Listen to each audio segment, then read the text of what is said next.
વિનોદ પરમારે સવાલ ઉઠાવ્યો છે કે સિવિલ હોસ્પિટલના સુપરિન્ટેન્ડન્ટ કમલમ કાર્યાલયે શા માટે મુલાકાત લીધી। કમલમ કાર્યાલય ભારતીય જનતાનું રાજ્ય મુખ્યાલય છે। તેમના જણાવ્યા અનુસાર જો સરકારી અધિકારીઓ રાજકીય બેઠકમાં હાજરી આપે છે તો તંત્રની નિષ્પક્ષતા પર પ્રશ્નચિહ્ન ઊભું થાય છે। ખર્ચા જે છે એ જનતાના ખિસ્સામાંથી લેવાના છે, બરાબર। એમના કોઈના થવાના નથી, મતલબ કોઈના ખર્ચવાના નથી, બરાબર। અને જનતા પણ એવી બોલી છે કે બધું લેટ ગો કરે છે। છતાં ચલો આજે એક વાત કરવાની હતી કે મને સાલું એ ખબર નથી પડતી કે કમલમનો જો પ્રોગ્રામ હતો, કમલમમાં પ્રોગ્રામ હતો, ભાજપનો પ્રોગ્રામ હતો, તેમાં સરકારી કર્મચારીઓનું શું કામ હતું? નિયમ છે કે સરકારી કર્મચારીઓ કોઈ પણ કાર્યાલયમાં ના જઈ શકે, બરાબર, સિવાય કે એમની ઓફિશિયલી કંઈક હોય તો, દાખલા તરીકે આરોગ્ય વિભાગની વાત કરીએ તો આરોગ્ય મંત્રી સાહેબનું સચિવ આપણે બેસે છે સ્વર્ણિમ સંકુલમાં, બરાબર છે। અગ્ર સચિવ સાહેબ બી ત્યાં સચિવાલયમાં બેસે છે। આરોગ્યને લગતું કંઈ બી કામ હોય તેની અલગ અલગ ઓફિસીસ છે, ત્યાં જઈ શકે। મને એ ખબર નથી પડતી કમલમના પ્રોગ્રામમાં મેં સિવિલ સુપ્રિન્ટેન્ડન્ટ શ્રી સાહેબને જોયા છે। સિવિલ સુપ્રિન્ટેન્ડન્ટ શ્રી ત્યાં શું કરી રહ્યા હતા? શું એ ભાજપના કાર્યકર છે? ભાજપના કાર્યકર હોય તો કદાચ એમને બોલાયા હોય ને ગયા હોય। મને તો એવો ડાઉટ છે કે એમના સિવાય ઘણા એવા સરકારી કર્મચારીઓ પણ એ પ્રોગ્રામમાં હાજર હતા। જો તપાસ કરવામાં આવે નીતિમત્તાથી તો ઘણું બધું બહાર આવે એવું છે। કહેવાનો મતલબ એવું છે કે આરોગ્ય વિભાગના કોઈ પણ નિર્ણયો કમલમમાંથી થાય છે એ ફાઇનલ થઈ ગયું, બરાબર છે। કારણ કે એક વસ્તુ તમે સમજો કે આ જે ગરીબ દર્દીઓને બિચારામને PMJY ને મા કાર્ડ ને આ બધા જે નાટકો મૂકેલા છે આ ભાજપ સરકારે, એનાથી ત્રાસી ગઈ છે, બરાબર છે। ઘણી જગ્યાએ એવું હોય છે કંઈ બી પુરાવો ના હોવાના કારણે કાર્ડ હોતા નથી, એના કારણે બિચારો સારવાર લેવા માટે પાછું એવું કહેવામાં કે કાર્ડ નીકળતા 4 દિવસ લાગશે। 4 દિવસ એટલે વેટિંગ ચાલતું હોય છે, બરાબર છે। 4 દિવસનું વેટિંગ એટલે દિલ્હીથી એપ્રુવલ આવે પછી એની સારવાર થતી હોય છે। સારવાર થતી હોય અને એમાંય 4-5 દિવસનું જે બિલ ચડ્યું એને ભરવાનું જ હોય છે, બરાબર છે। એટલે કહેવા મતલબ શું છે કે આ લોકો દરેક વસ્તુમાં ધંધો જ શોધી રહ્યા છે, ધંધો જ કરે છે। પણ મેઇન પ્રશ્ન અત્યારે હાલ એ છે કે કમલમના પ્રોગ્રામમાં સુપ્રિન્ટેન્ડન્ટ સાહેબ શ્રી શું કરતા હતા? આરોગ્ય વિભાગના સુપ્રિન્ટેન્ડન્ટ સાહેબ શ્રી શું કરતા હતા? બરાબર છે, એનો જવાબ જોઈએ।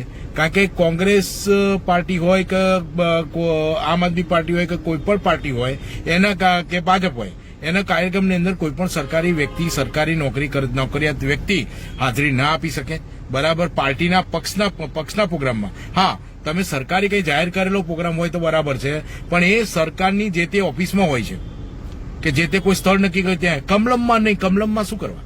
કમલમમાં મને એવું લાગે છે કે સાહેબને ઇમરજન્સીમાં બોલાયા હશે કે કોઈ કમલ ગટ્ટાને કે કોઈ નેતાને કંઈક મોટી તકલીફ થઈ હશે તો સાહેબને ઇમરજન્સી સારવાર માટે બોલાયા હોય એવું મને લાગે છે।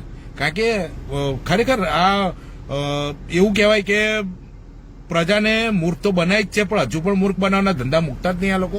બધા ભેગા થઈને બધા કારસાર રચે છે, બરાબર છે। કોન્ટ્રાક્ટ સિસ્ટમ છે કે આ છે તે છે, બધું કમલમમાંથી થાય છે, બરાબર। કોન્ટ્રાક્ટરો પાસેથી બેફામ લેવામાં આવે છે પૈસા, એ મને ખબર છે। દર મહિને કમિશન પેટે ભાજપના પાર્ટી ફંડમાં જતું જ હોય છે, પક્ષમાં પૈસા જાય જ છે, બરાબર છે। આ ખરેખર એક પ્રકારની એમ કહેવાય ને કે ભાજપ જે આ સત્તા ચલાવી રહી છે એ ખાલી પૈસા અને ભ્રષ્ટાચાર માટે જ કરે છે, એને જનતાની કંઈ પડી જ નથી। આજે સિવિલ સુપ્રિન્ટેન્ડન્ટ જેવા વ્યક્તિ જો એના પ્રોગ્રામમાં જતા હોય તો શરમજનક કહેવાય, કારણ કે એ જે અધિકારી જે છે જનતા માટે બેઠેલા છે અને એશિયાની નંબર 1 કહેવાતી હોસ્પિટલમાં એમને હોવું જોઈએ, બરાબર। એની જગ્યાએ ભાજપ ગટ્ટાઓના પ્રોગ્રામમાં જાય છે, કમલમ ખાતે ગયા એટલે એનો જવાબ એ સાહેબે સ્પષ્ટ આપવો જોઈએ, બરાબર છે।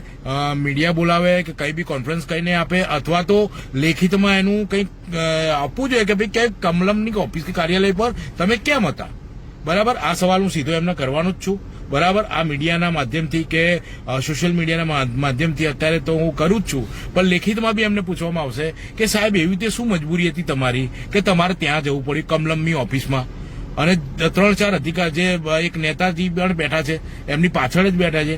એટલે કહેવાનો મતલબ એવો છે કે ખરેખર આ જે બી સિસ્ટમ જે ચાલી રહી છે સિસ્ટમ એ કમલમ ઓફિસથી જ થાય છે, બરાબર છે. લોકોને લૂંટવાના પેતરા બી ત્યાંથી થતા હોય છે અને લોકોને મૂર્ખા બનાવવાના પેતરા બી ત્યાંથી થતા હોય છે. સિવિલ હોસ્પિટલ જેવી એશિયાની નંબર 1 હોસ્પિટલની અંદર પણ પીએમજેવાય યોજના, ફલાણી યોજના, ઢેકણી યોજના, પીઠડી યોજના જે પહેલા હતી જ નહીં. પહેલા તો ભાજપ સરકાર પહેલા તો પ્રેમા જ બિચારાની સારવાર થતી હતી. અત્યારે દરેક વ્યક્તિના બિચારાના પૈસા પર કાં તો કાર્ડ બતાવવું પડે.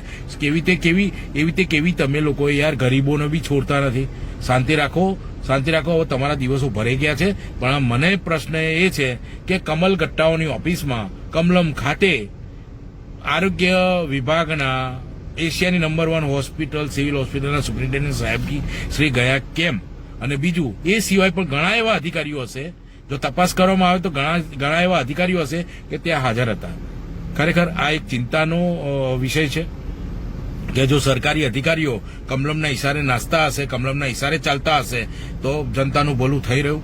હવે જનતાએ વિચારવાની જરૂર છે કે 2027માં આ લોકોનું શું કરવું. આભાર.